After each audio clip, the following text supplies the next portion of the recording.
¿Qué tal? ¿Cómo están? Muy buenas noches. Un placer saludarles. Soy Fernando del Rincón. Bienvenido a Conclusiones. Bienvenido a casa. Siempre se lo digo, mi casa es su casa. Esta noche voy a iniciar rápido porque tengo una entrevista especial para usted. Y sí, es una entrevista especial desde un penal en México, desde el penal de Santa Marta, Catitla. Ahora le cuento para que usted entienda con quién hablé, pero le adelanto. Es la única exsecretaria de Estado del gobierno, Enrique Peña Nieto. En prisión. Sí. Le voy a explicar. Iniciemos.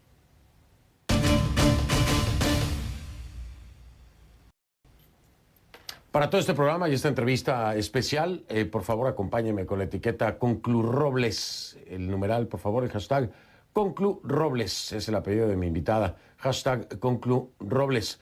Sus comentarios, por favor, a mi cuenta en Twitter, @soyfdelrincón, @soyfdelrincón.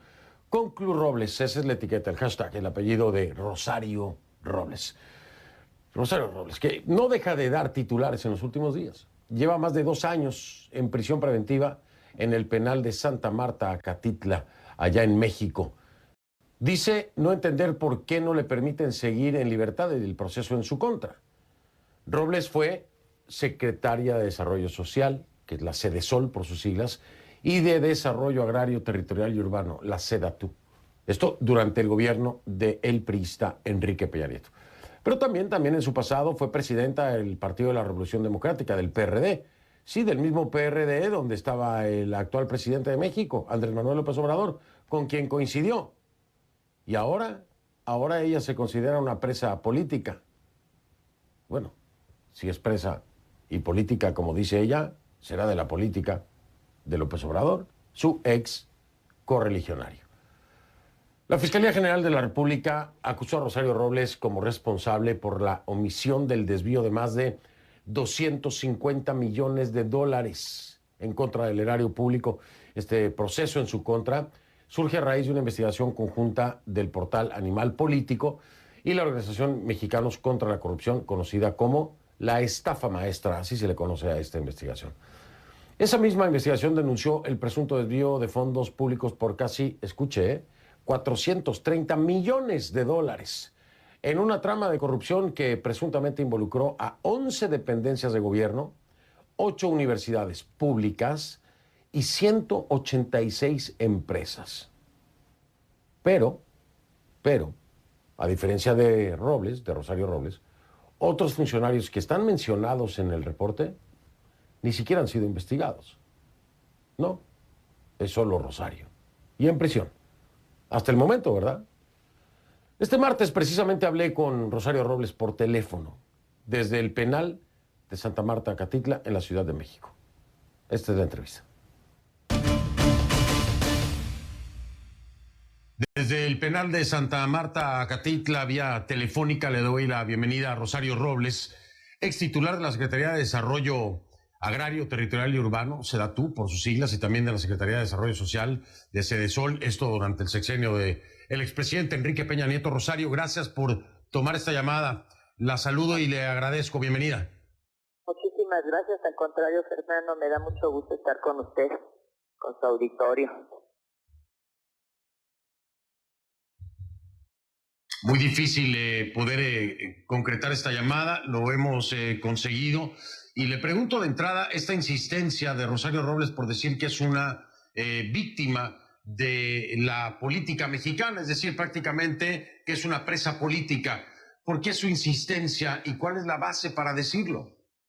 Bueno, simplemente el hecho de que, en primer lugar, a mí se me imputara un delito no grave, sin que yo tuviera conocimiento de que había una investigación en mi contra, sin que se me hubiera permitido tener un acceso a la carpeta de investigación y poder presentar mis pruebas, y que a pesar de que yo me presenté voluntariamente al citatorio, que me regresé desde el extranjero donde estaba en un viaje con mi hija para presentarme a esta cita, bajo la idea de que nada debe, nada teme, y a pesar de que se trataba de un delito no grave, se me dictó una prisión preventiva a partir de pruebas que presentó el Ministerio público fabricadas como una licencia en donde se argumentaba que había otra dirección diferente a la que yo estaba manifestando, que ha sido mi casa durante 25 años y que consta en toda mi documentación que ese es mi domicilio. Porque además, supuestamente, todo esto se deriva de esta omisión de la que se me acusa, se deriva de una investigación periodística que hablaba de una supuesta triangulación de recursos hacia las universidades y de ahí a otras empresas. Y en primer lugar, a mí se me acusa de omisión, no de haber actuado en este sentido. Y en segundo lugar, pues no hay absolutamente nadie, adicionalmente a mí, que estuviera involucrado en esta investigación periodística. Estaban varias dependencias federales, varias universidades, no hay un solo secretario, no un solo rector. Soy la única mujer, por cierto, dentro de esta investigación, que además, como han dicho sus autores, pues evidentemente yo no tendría por qué estar en la cárcel. Y porque además, pues se me ha desatado una persecución de Estado. A mí se me inhabilitó por una cuenta de 2,000 pesos que supuestamente no declaré en mi patrimonio, 2,000 pesos, en una cuenta que nunca tuvo un movimiento, que el banco precisamente por eso canceló, y se me inhabilitó por 10 años, cuando hay funcionarios actuales del gobierno actual que no manifestaron estar en los Pandora Papers, ni manifestaron propiedades millonarias, y sin embargo a ellos no se les aplica la misma vara. Y así podemos decir muchas actuaciones que yo siempre he sostenido, en primer lugar, mi inocencia, y en segundo lugar, como dice el canciller, con relación a los que murieron en la línea 12 del metro. Él era el jefe de gobierno, no el que estaba poniendo los tornillos. Pues yo era la secretaria la que estaba definiendo políticas públicas y no la que estaba poniendo los tornillos. Es exactamente el mismo criterio.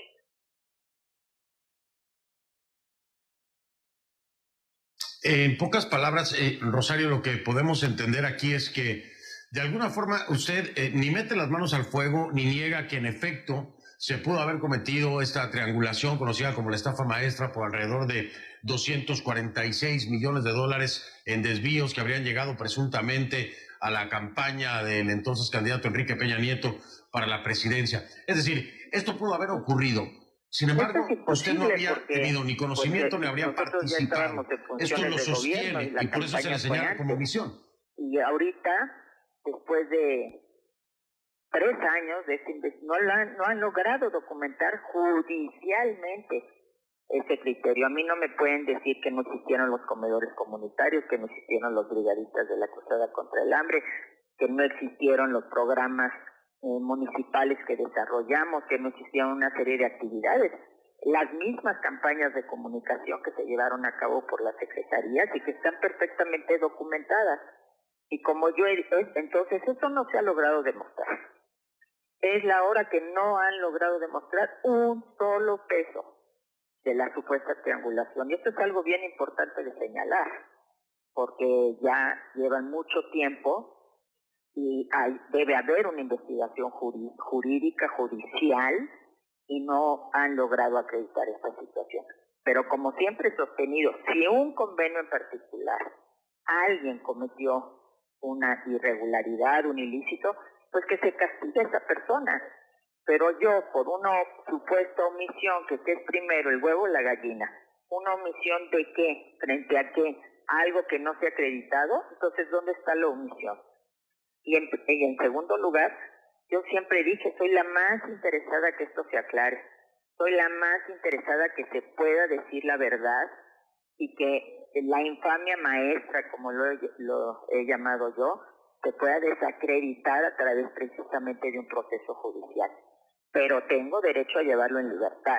Tengo derecho, como todos los demás que están vinculados a esto, insisto, varias dependencias federales. Lo que pasa es que la investigación le puso mi nombre y mi rostro en una visión machista y misógina a esa investigación. Y por eso a mí, esa es la única que me señalaron. Y yo me presenté, y yo, como lo he dicho, soy totalmente inocente. A mí no me han encontrado ni propiedades, ni recursos, ni a mi familia. Ya nos han investigado hasta por debajo de las piedras.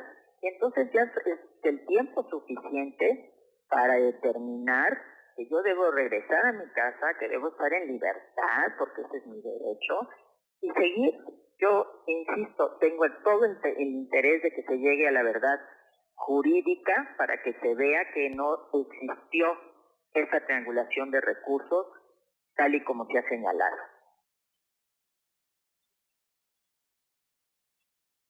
Rosario, usted ha hecho declaraciones en las que asegura que buscaban precisamente que involucrara y que declarara en contra de figuras como el propio expresidente Enrique Peña Nieto y el exsecretario de Relaciones Exteriores Luis Videgaray. ¿Quién le pidió esto? ¿Cómo se lo pidieron? ¿Qué fue lo que le dijeron? Bueno, esto fue un mensaje que me trajeron abogados que estaban siguiendo una de las causas y que para poder yo estar libre tendría que señalar a estas personas, igual que lo han hecho con otros, ¿no? Que han firmado acusaciones sin ninguna prueba y que están libremente en sus casas. Pero yo no voy a hacer eso, porque eso es una mentira, porque yo no recibí ninguna instrucción de esa naturaleza y porque no existió tal circunstancia. Es decir, vuelvo a insistir, si no han logrado acreditar judicialmente, no periodísticamente, porque es muy fácil hacer y es muy respetable, pero otra cosa es el proceso jurídico. ¿Por qué voy yo a involucrar a gente que no tiene nada que ver en estas circunstancias? ¿Y por qué voy a salir por la puerta de atrás? No, yo creo que mi dignidad vale mucho más que eso, mi lealtad y mi apego a la verdad, que yo creo que eso es lo más importante.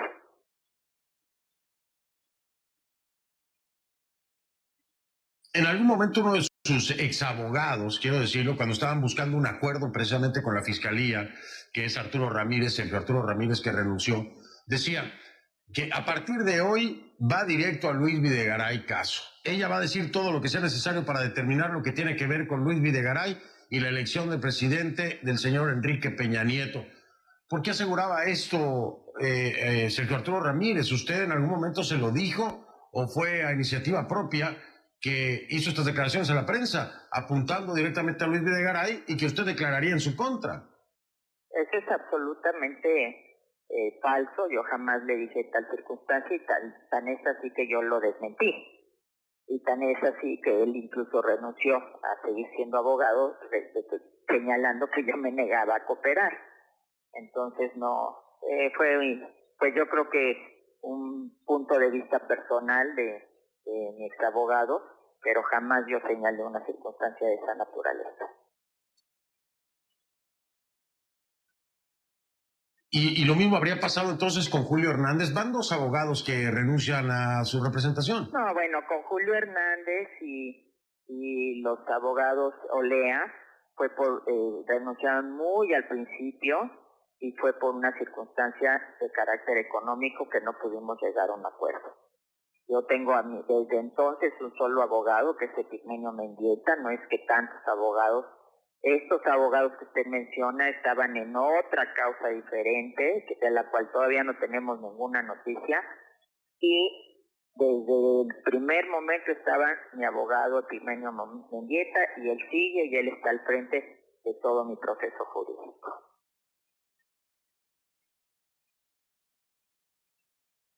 ¿Ha estado usted, bueno, no ha estado, pero usted recibió comunicación, lo ha hecho público, del expresidente Enrique Peña Nieto? La llamó. ¿Para qué la llamó y cuál era el interés de hablar con usted cuando ya se había iniciado precisamente todos estos señalamientos y acusaciones en su contra? El presidente Peña me habló cuando yo iba a presentarme, simplemente para desearme lo mejor y punto, no en un acto de atención hacia mi persona, pero desde entonces no he tenido el menor contacto con él.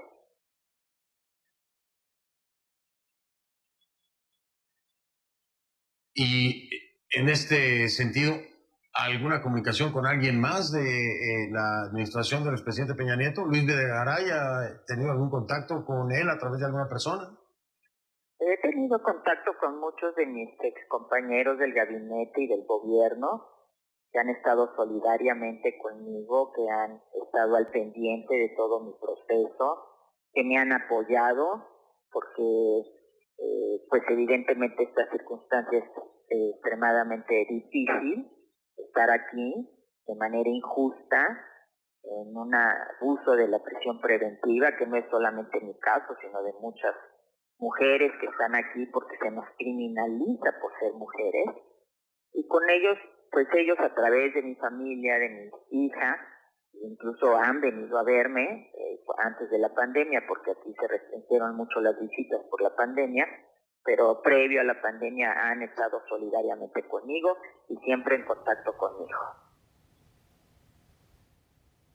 CNN no ha podido confirmar de forma independiente algunos de los señalamientos que hace Robles en esta entrevista, entre ellos las supuestas irregularidades del procedimiento judicial en su contra. El equipo de conclusiones contactó a la Fiscalía General de la República, pero hasta ahora no hemos recibido respuesta. Al regresar aquí en conclusiones, Rosario Robles, desde Santa Marta, Acatitla, desde la prisión, ha dicho que se considera presa política, ya la escuchó, y que la supuesta venganza contra ella proviene de la más alta tribuna política. Entonces le pregunto directamente, ¿a quién se refiere? ¿Al actual presidente Andrés Manuel López Obrador? La respuesta al regresar.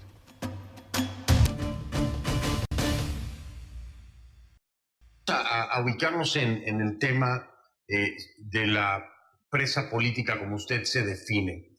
Desde la más alta tribuna de la nación se está ejecutando una venganza en su contra, dice Rosario Robles. Quiero entender que cuando dice desde la más alta tribuna, señala directamente al presidente Andrés Manuel López Obrador, que por cierto ha negado repetidas veces que esto se trata de una venganza. ¿Es así? ¿Lo interpretamos correctamente? ¿Esa es la más alta tribuna a la que se refiere? Yo no entendería toda esta persecución en la intervención del jefe del Ejecutivo.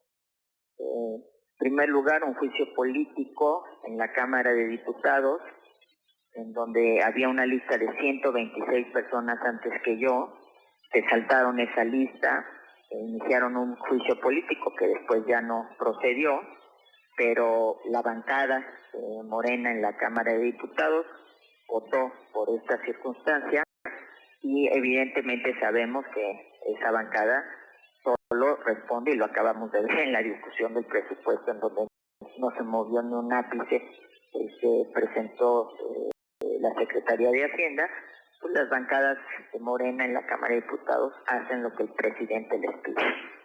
En segundo lugar, señalé lo de la inhabilitación, que además la propia secretaria de la Función Pública declaró que era por instrucciones del presidente López Obrador.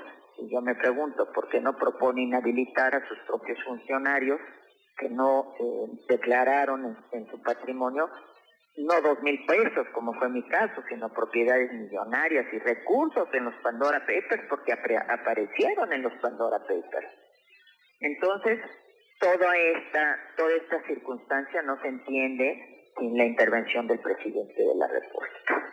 Soy una política, sé de dónde vienen las cuestiones, es decir, no es nada más un asunto judicial donde un juez actúa de determinada manera. ¿Cómo podemos explicar que a pesar de los amparos que yo gané, en donde al juez se le da jurisdicción, pero se le dice tienes que seguir estos lineamientos y ir a medidas menos lesivas de la libertad de Rosario Robles, porque ha acreditado totalmente que las condiciones iniciales por las que la mandaron a Santa Marta ya variaron, ya demostró que la licencia es falsa, ya demostró que sí vive en ese lugar, ya demostró una serie de situaciones y sin embargo sigo aquí.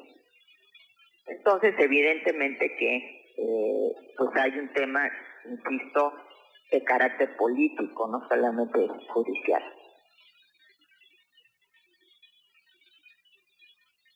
Difícil para muchos entender que después de haber sido correligionarios, después de haber sido compañeros, hoy desde el Ejecutivo puede haber una persecución política en contra de Rosario Robles. Sin embargo, me tengo que regresar entonces para poder encontrar un cierto sentido a la posibilidad, ya usted me dirá si es o no, a 2004. Me voy a los videoescándalos, me voy a la entrega de dinero a Bejarano, al caso de Carlos Ahumada, en donde Andrés Manuel López Obrador aseguraba que todo era en su contra y que se había planeado para ir en contra de él y afectarlo a él. ¿Por qué me voy para allá? Porque la señalaban a usted en ese entonces como quien habría hecho el contacto habría presentado a Ahumada, les habría sugerido que aceptaran estos recursos para favorecer al gobierno. ¿Será ese el parteaguas? ¿Cree usted que de ahí viene lo que califica usted como una venganza de parte del Ejecutivo en este caso? No, yo creo que la situación viene de antes. Y yo creo que tiene que ver con el hecho de que no siendo compañeros y apoyando yo incluso para que Andrés Manuel López Obrador fuera el jefe de gobierno, siendo yo la jefa de gobierno de la Ciudad de México, pues ya estuviéramos en una circunstancia de tú a tú y no de sumisión o de segunda posición.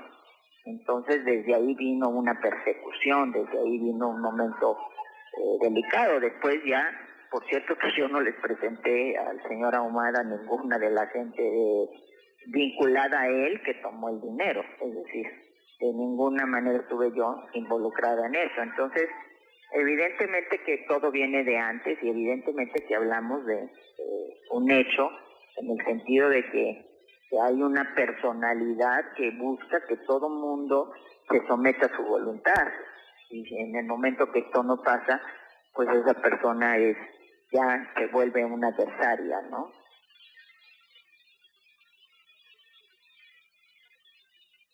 Usted se convierte precisamente en jefa de gobierno, pues por la candidatura del ingeniero, del ingeniero. Pero entonces me dice usted, lo entiendo como que en el momento en que usted se convirtió en una competencia para Andrés Manuel López Obrador en el plano político, es que las cosas cambiaron por completo. ¿Es ahí donde tenemos que fijarnos de acuerdo a lo que usted percibe? Ay, me da mucha pena, pero no escuché nada. Casi Le repito, no escucho. cuando usted, yo entiendo entonces lo que me dice sería que se convierte ya usted en una competencia política directa para Andrés Manuel López Obrador y ahí es que las cosas se van al traste. ¿Lo entendemos así?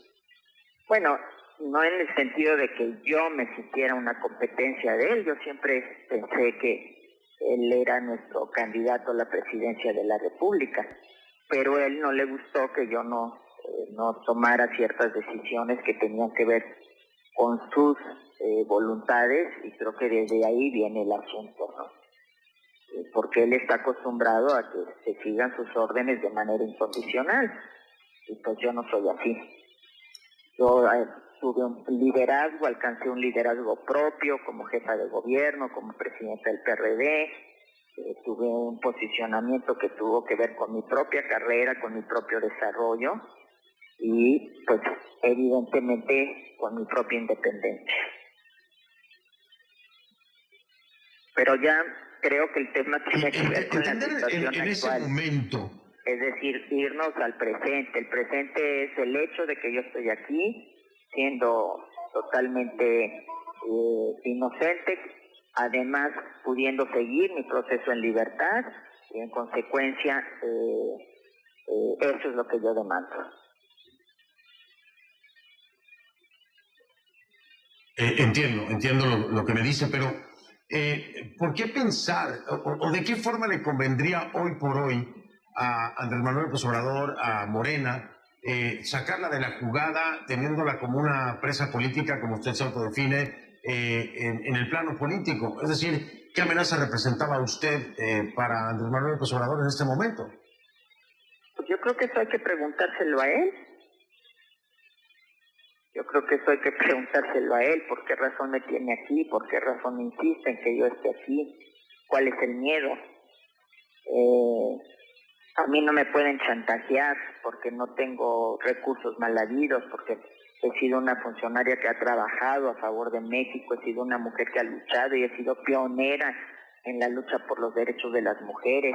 Conozco el país, lo he recorrido, he estado con la gente que vive la pobreza y la desigualdad, he desarrollado programas, por primera vez desarrollé programas que tenían que ver con toda una nueva agenda urbana, fui reconocida en ese sentido por la Organización de las Naciones Unidas. Es decir, yo he hecho mi trabajo, yo hice mi trabajo, yo he trabajado a favor de mi país y de las mujeres de mi país. Entonces, el por qué no conviene que yo esté afuera, pues es algo que tenemos que preguntarle a ellos. Al regresar, Rosario Robles exige, como ya lo escuchó, enfrentar su caso en libertad, pero lo compara con Emilio Lozoya, hasta hace algunos días, por supuesto. ¿Y cómo es que lo comparaba? Al regresar.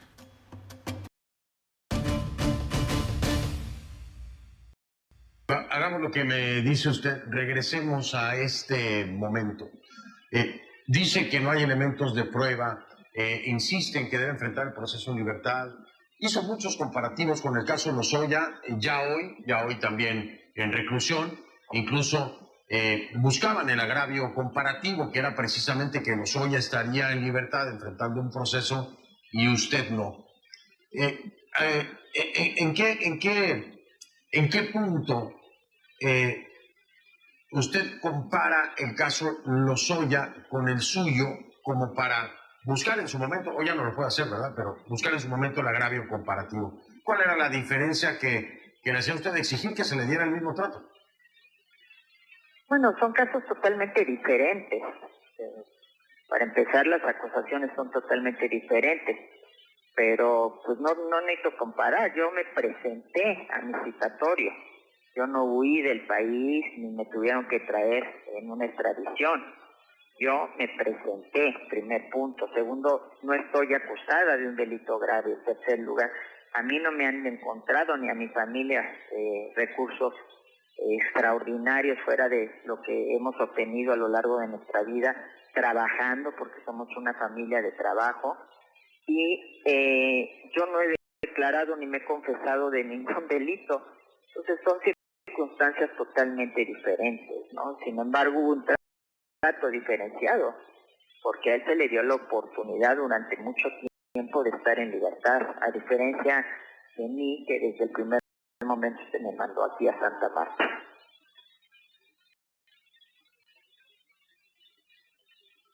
Justifican una contradicción de sus declaraciones precisamente sobre un viaje, Casi no escucho. Para decir que hay peligro de que se fugue.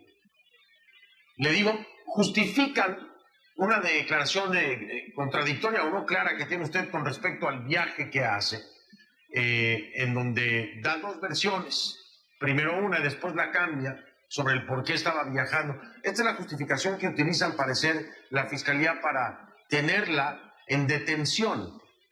¿No le parece un elemento suficiente esta confusión o contradicción, como la quiera definir?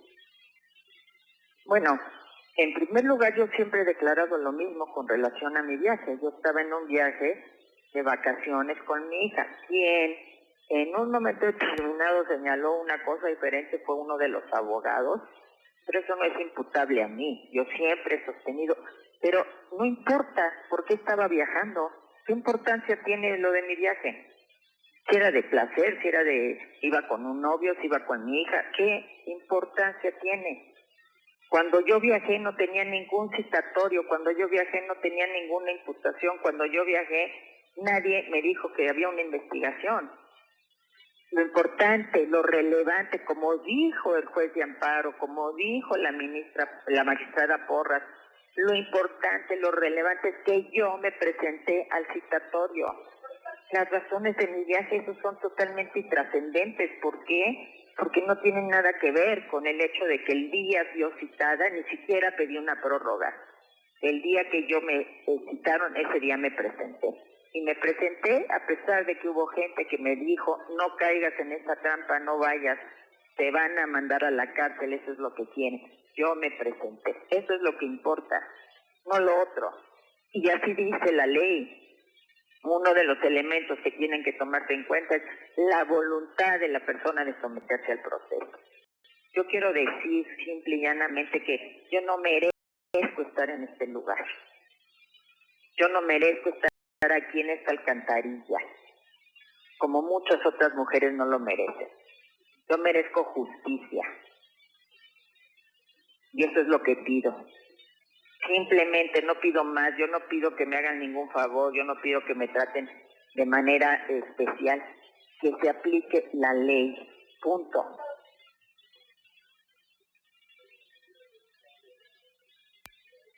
Hoy por hoy quiero preguntarle, Rosario, ¿Mandé? ¿no hay manera de que se logre un acuerdo de ninguna forma con la Fiscalía?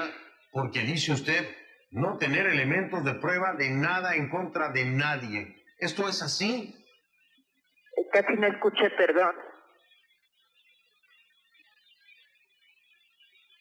Le pregunto si existe todavía alguna posibilidad de llegar a un acuerdo de colaboración con la Fiscalía, o no tiene nada que aportar a la investigación, Rosario Robles. Yo todo el tiempo he estado en disposición de colaborar con la justicia, por eso me presenté. Me presenté porque yo quiero colaborar con las autoridades. Si no hubiera querido, pues hubiera huido, pero con la verdad. Yo no voy a señalar a nadie. A mí, en lo que se refiere a mí, simplemente había tramos de responsabilidad, había reglamentos interiores, había, por cierto, algo muy importante que señalar, que la firma de convenios es totalmente legal por la vía del artículo 1 de la ley de adquisiciones, y hay un comité de adquisiciones que sesiona, que acuerda, que aprueba, del cual yo no formaba parte, y hay tramos de responsabilidad en la administración pública. Entonces, yo no le voy a hacer el trabajo a la Fiscalía, que la Fiscalía haga su chamba. Y si tiene pruebas y si tiene elementos, pues que proceda, pero que proceda contra las personas que tiene que proceder y no contra mí, que estoy aquí simplemente por actos de terceros que no han podido acreditar. Entonces, sí hay una injusticia profunda. Y yo quiero ir a mi juicio. Ahorita estamos en un proceso legal, incluso de sobreseimiento de la causa, porque el artículo que aplicó la Fiscalía es un artículo que está en un sentido contrario a lo que ellos pretenden. En fin, estamos en nuestros procedimientos jurídicos defendiendo mi causa, mi verdad, mi postura, y de la cual yo pienso que saldré avante. Pero insisto, todo este proceso jurídico, incluso mi capacidad de defenderme mejor, es si yo estoy afuera. Y este delito no amerita cárcel. Y al revisar la pregunta del millón, ¿no? ¿Qué le diría Rosario Robles, Andrés Manuel López Obrador, al presidente de México, si lo tuviera enfrente? Me respondió y se lo muestro al regresar. Finalmente, ¿qué opina de Emilio Cebadúa, que por cierto fue oficial mayor en las dos carteras, y también de los señalamientos que hay en su contra? Es decir, aquí ya no solamente es un actor, no solamente se trata de Rosario Robles, han presentado también a Ramón Sosa Montes, ¿no? Lo ubican como la persona que tendría a los rectores de las universidades en sus manos. ¿Qué opina acerca de estos dos señalamientos? Yo insisto que se presenten pruebas. En la ley no solo bastan los dichos, pruebas.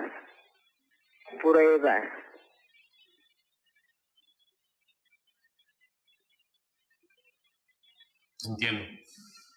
Rosario, quiero agradecerle esta llamada. Hoy, precisamente ayer, y hoy lo refleja así la prensa mexicana, su familia, su hija, su hermano, estarán haciendo, pues, de alguna forma, protestas cívicas o actividades cívicas para llamar la atención a su caso. ¿Piensan ustedes llevarlo al plano internacional? ¿Piensan acudir a la CIDH, por ejemplo? Bueno, evidentemente a los organismos de derechos humanos, porque hay una violación de mis derechos humanos, y está todo eso acreditado. Pero son acciones que inicia mi familia, mis hermanos, mis amigos, la gente que me ha apoyado, que quiero decir, ha habido una enorme solidaridad y yo le agradezco enormemente. Pues actividades de resistencia civil pacífica. Eso es algo bien importante, en una lógica de paz, de reconciliación, pero sí llamando la atención con relación a la injusticia que se está cometiendo conmigo y con muchas otras que están aquí, insisto. no es solo es el tema de Rosario Robles, hay un abuso de la prisión preventiva. Hay un abuso, y eso está señalado por los organismos internacionales. En México se abusa de la prisión preventiva, y aquí hay muchas mujeres que tranquilamente pudieran estar siguiendo su proceso en libertad, con sus hijos que ahora están abandonados, y entonces, ¿cuál es la lógica? La lógica es que sus niños mañana estarán en estos muros, en estas cárceles. Aquí están mujeres pobres que no han podido salir porque no tienen abogados, porque no tienen para pagar un abogado. Entonces, lo que mi familia está planteando es una meditación y una reflexión, no solo sobre mi caso, sino sobre el caso de muchas de las que están aquí y que no debieran estar. ¿O nos parece normal a todos que 400 mujeres que son ahora presuntamente inocentes estén encerradas todo el día y que solo puedan salir una hora, que estén de 15 mujeres en cada lugar, en cada estancia? Pues eso es totalmente un abuso de la prisión preventiva.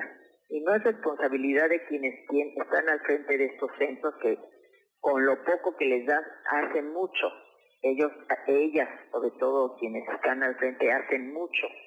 Pero el sistema penitenciario y el sistema jurídico que manda a la prisión, en lugar de plantear un sistema restaurativo, eso es lo que está haciendo crisis, no solo conmigo, sino con muchas otras.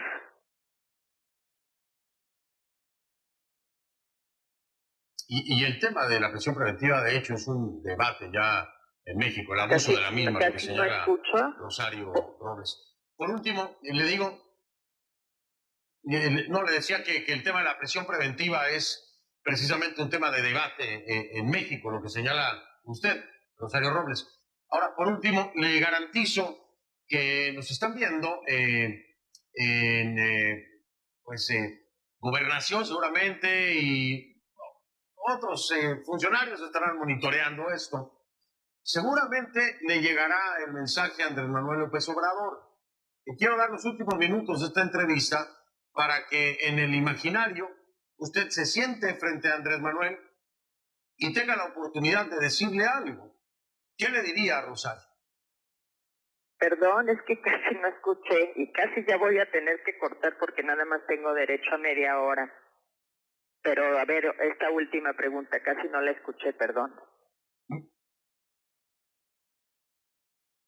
Si Andrés Manuel López Obrador estuviera frente a usted en este momento, ¿mandé? ¿qué le diría? ¿Qué le diría a Andrés Manuel López Obrador? Si lo tuviera enfrente. Al presidente. Bueno, yo le diría al presidente que ojalá podamos revisar todos estos casos de injusticia, no solo el mío, que podamos reflexionar el país entero sobre cómo estamos tratando a mucha gente nada más porque es pobre, porque no tiene oportunidades y no les damos una segunda oportunidad. Estamos mandando aquí a que todavía salgan en peores circunstancias a jóvenes de 20 y tantos años, y aquí no tienen ninguna posibilidad de reinsertarse socialmente. Es decir, le llamaría la atención, o llamaría su atención, no le llamaría la atención, llamaría su atención sobre esto que ahora me ha tocado a mí vivir y que lamentablemente tuve que llegar a este lugar para poder entender toda esta injusticia.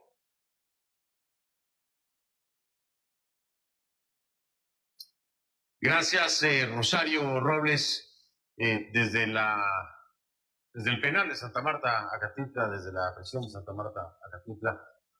Pues tengo que dejarla, usted me lo ha dicho también, y agradecerle nada más, Rosario. Estaremos al pendiente de cómo se desarrolle su caso, por supuesto, sin quitar el dedo del renglón. Muchas gracias, Rosario, muy amable. Muchas gracias por la entrevista y estamos en contacto. Gracias. Bueno, sobre los señalamientos que hace Rosario Robles al presidente Andrés Manuel López Obrador, quiero dejar claro que él ha negado en varias ocasiones, no solamente una vez, que haya una venganza política, ¿no? Asegura Andrés Manuel López Obrador, el presidente, que no ha emprendido persecución contra nadie y dice que su gobierno no denuncia por consigna política. Eso es lo que declara Andrés Manuel López Obrador ante los señalamientos de Rosario Robles. Hago una pausa, al regreso. Soy Fernando del Rincón para decirles, si no lo vio en conclusiones, no lo vio, y yo lo veo el domingo en elecciones Chile y Venezuela. Gracias, buenas noches.